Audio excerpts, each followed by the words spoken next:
వచ్చన్న ఉద్దేశంతో మేము programme conduct చేస్తున్నాము. మా కాడొచ్చే పిటిషన్స్ మైనర్ పిల్లలు కూడా ఉంటున్నారు. మాదొక టీం ఉంటుంది, ఆ టీంకి నేను హెడ్. మా సి టీంలో 5 మెంబర్స్ ఉంటారు. ఎవరైనా మీకు ఇబ్బంది కలుగజేసినట్లయితే చిన్నపిల్లల నుంచి ముసలివారి వరకు ఎవరికైనా,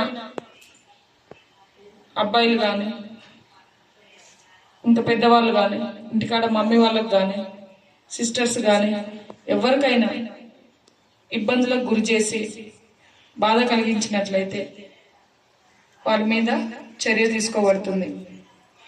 హాస్టల్స్లలో కూడా, స్కూల్స్లలో కూడా చిన్నపిల్లల మీద కూడా అఘాయిత్యాలు జరుగుతున్నాయి. మీరు కూడా వింటూనే ఉన్నారు. లాస్ట్ మన హైదరాబాద్లో ఒక స్కూల్లో డ్రైవర్, తెలుసా ఇన్సిడెంట్? తెలియదు. స్కూల్లో బస్సు నడిపే డ్రైవరు చిన్న పాప మీద అఘాయిత్యానికి పాల్పడతాడు. సో మీకు ఏమన్నా అంటే చాక్లెట్ కొనిస్తాను, బిస్కెట్ కొనిస్తాను తీసుకుపోయి ఆగం చేసింది ఫిజికల్గా. మీరంతా ఏ క్లాసు?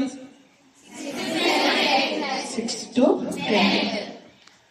సో అటువంటి అఘాయిత్యాలు జరిగే అవకాశం ఉంది కాబట్టి ఇందాక అన్నారు కదా సారు, కళాబృందం సార్ ఏమన్నారు, గుడ్ టచ్ బ్యాడ్ టచ్ గురించి చెప్పారు కదా.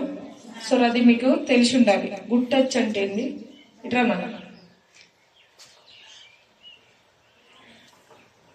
పాప చూపిస్తారు మనకి ఇప్పుడు, తెలుసా? ఏ క్లాస్? ఏం పేరు? నీ పేరేం పేరు? ఏ క్లాసు? 7th class.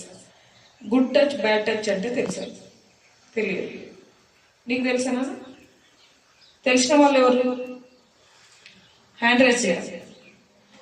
చెప్పారు కదా, భగవత్ కేసరి సినిమా చూశారు కదా, మరి తెలుసు కదా అందరికీ. తెలుసని అనుకుంటున్నా నేను. తెలిసిన వాళ్ళు నిలబడండి, ఒక్కరు హ్యాండ్ రైజ్ చేయండి. లేదన్నా నువ్వు ఇక్కడికి రా. మీరంతా చిన్నపిల్లలు, అందరు కూడా మైనర్స్. ఓకే, 18 సంవత్సరాల లోపు ఉన్న పిల్లలందరూ కూడా మైనర్స్. తెలిసి ఉండాలి మీకు. సో మీకు అన్ని విషయాలు తెలియదు కాబట్టి చెప్పడం మా బాధ్యత. మీకు లెసన్ చెప్పేటప్పుడు కూడా టీచర్స్ కూడా చెప్తారు. చెప్పారా? Okay. Good touch bad touch గురించి ఏ క్లాస్ ఉన్నది?